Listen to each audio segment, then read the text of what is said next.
با سلام خدمت مخاطبین عزیز و دوستانی که این فایل صوتی رو گوش میکنن. خیلی ممنون و سپاسگزارم از شما. ما دوره‌ای که در خدمت شما هستیم دوره کتاب نویسی حرفه‌ای هستش.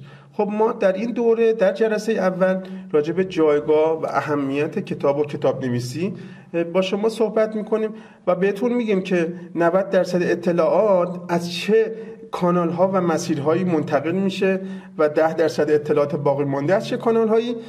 ما در مورد نظر بزرگان در مورد آموزش و کتاب و کتاب نویسی با هم صحبت میکنیم، راجع به انیشتین، راجع به ولتر، راجع به کلام الله مجید کتاب ما مسلمان ها، اینا رو مورد بحث قرار میدیم و میبینیم که چه آموزه هایی در مورد کتاب و کتاب نویسی در اینجا مطرح شده. با همدیگه اینو عرضم بزرگ شما گوش میکنیم و مورد بحث قرار میدیم.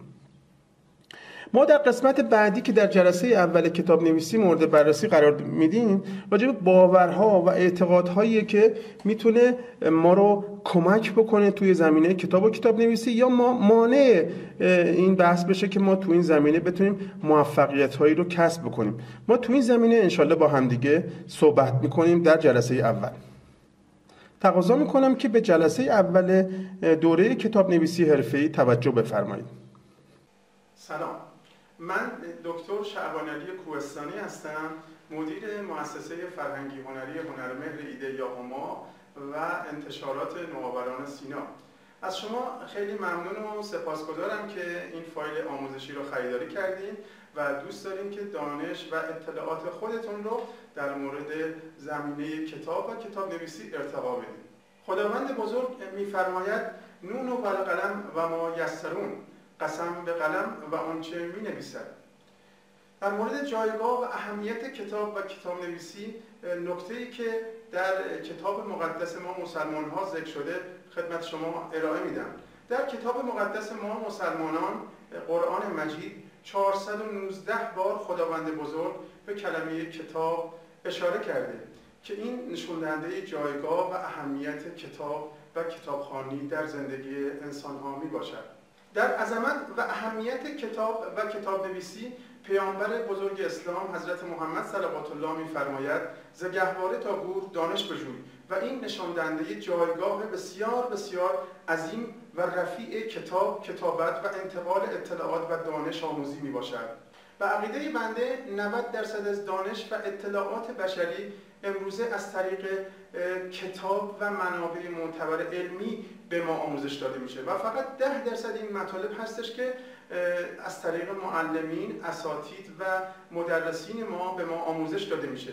شاید شما به جمله من اعتراض بکنید و بگید که پس دانش و اطلاعاتی که از طریق شبکه‌های اجتماعی یا همون سوشال مدیا منتقل میشه کجای این تقسیم بندی قرار میگیره؟ من باید خدمت شما عرض بکنم که تمام اطلاعات و مطالب علمی که از طریق این شبکه‌های اجتماعی منتقل میشه از طریق منابع معتبر و کتاب‌های رفرنس ما وارد این سیستم ها میشه و از طریق این سیستم ها در سطح کل اجتماع و جامعه بشری انتشار پیدا میکنه.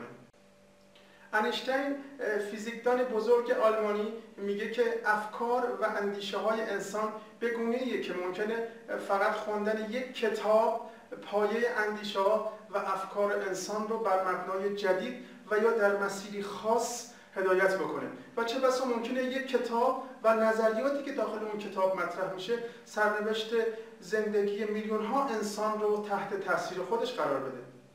ولتر نویسنده و فیلسوف معروف فرانسوی که قریب به 2000 جلد کتاب و کتابچه از ایشون به یادگار مونده میگه که برگه های کتاب به منزله بالهایی هستن که روح ما رو به عالم نور و روشنایی به پرواز در می‌برن. ویکتور هوگو میگه که خوشبخت کسیه که یکی از این دو چیز رو دارا باشه، یا اینکه کتاب‌های خوب داشته باشه و یا اینکه دوستانی داشته باشه که اهل کتاب باشن. دوستان خوبم، همه ما باورها و اعتقاداتی داریم که این باورها و اعتقادات ما رو در مسیر زندگی میتونه به سرمنزل مقصود برسونه. بعضی باورهای ما باورهای اشتباهیه و بعضی باورهای ما باورهای درستیه. ما در زمینه کتاب و کتاب نویسی هم باورهایی داریم که میتونه اگر اصلاح بشه و باورهای درستی باشه ما رو در نوشتن و کتابت کتاب کمک بکنه. بنده مایل هستم که به چند نوع باوری که مانع از نوشتن و نوشتن کتاب میشه براتون اشاره بکنم.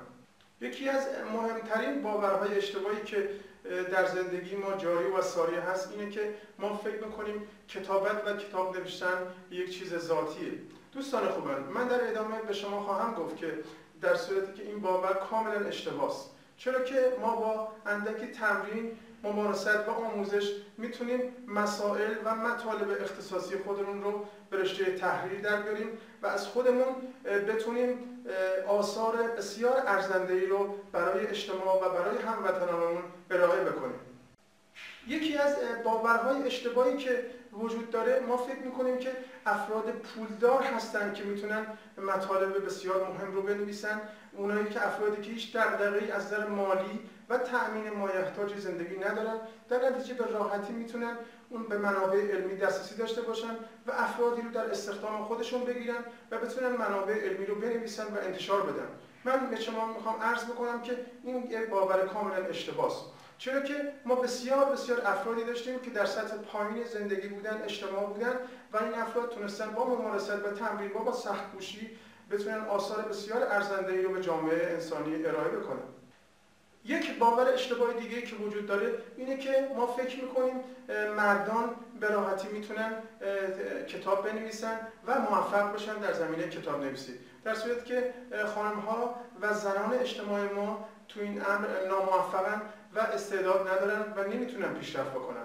این هم یک باور اشتباهه که من در ادامه مثال‌هایی رو خدمت شما میگم که چه زنان موفقی بودن که تونستن منشأ اثر زیادی بشن و تحت تاثیر قرار بدن جامعه انسانی کره زمین رو از طریق مکتوبات و نوشته‌هایی که داشتن. باور اشتباهی دیگه‌ای که وجود داره اینه که افراد بزرگسال و فقط افراد متخصص میتونن کتاب و کتاب نویسی داشته باشن. من به شما میخوام اشاره کنم که این هم یک باور اشتباهه، چرا که افرادی که سن کمتری دارن یا دانش معلومات کمتری دارن میتونن در سطحی که مورد نیاز همقشران خودشون و هم سن و سالای خودشون هستش مطالب و موضوعات علمی رو منتقل بکنن که ما در این زمینه هم مثالهایی رو خدمت شما عرض خواهیم کرد. باور اشتباهی دیگه‌ای که از طریق قدیمی ها به ما منتقل شده، از قدیم ما معمولا گفتیم که رایج هستش که افراد از طریق نویسندگی و قلم و کاغذ نمیتونن پولدار بشن. من به شما میخوام عرض کنم که این هم یک باور اشتباهه، چرا که ما نمونه‌های زیادی داریم که افراد تونستن از طریق نویسندگی و انتشار اطلاعات و پکیج‌های آموزشی به مدارج بالایی از نظر ثروت و دارایی برسن. باور اشتباهی دیگه که وجود داره، ما همگی فکر میکنیم که افرادی که سالم هستن، یعنی 4 ستون بدنشون سالمه و احساس پنجگانه‌شون به درستی کار میکنه، اینا میتونن فقط تو زمینه نویسندگی و کتاب نویسی پیشرفت بکنن. من میخوام عرض کنم که این هم یک باور اشتباهه. چرا؟ چون که ما افراد زیادی رو در سطح دنیا داریم که این افراد با اینکه توانمندی‌های پایینی دارن، یعنی خیلی‌هاشون یکی یا چند تا از حساشون کار نمی‌کنه، ولی تونستن با کمک احساس‌های دیگه‌شون پیشرفت بکنن و بتونن توی زمینه نویسندگی و کتابت موفق بشن. یک باور اشتباه دیگه‌ای که میتونه ما رو از کتاب و کتاب نویسی باز بداره اینه که ما فکر می‌کنیم مشغله‌های فراوانی داریم و اصلا وقت سرخاروندن نداریم. در نتیجه نمیتونیم وقتی اختصاص بدیم به کتاب و کتاب نویسی. در صورتی که این هم یک باور اشتباهه و من در ادامه به شما خواهم گفت که ما میتونیم با مقداری برنامه‌ریزی و هماهنگی و استفاده از اوقات فراغت به این امر مهم کتاب و کتاب نویسی دست پیدا بکنیم. با تشکر از شما که این فایل آموزشی رو استفاده کردین. تقاضا داریم در صورتی که سوال، نکته و یا مطلبی دارید با ما در میان بگذارید از طریق کانال تلگرامی ما اندیشه ماندگار و یا وبسایت sinapub.com. با تشکر، خدا نگهدار.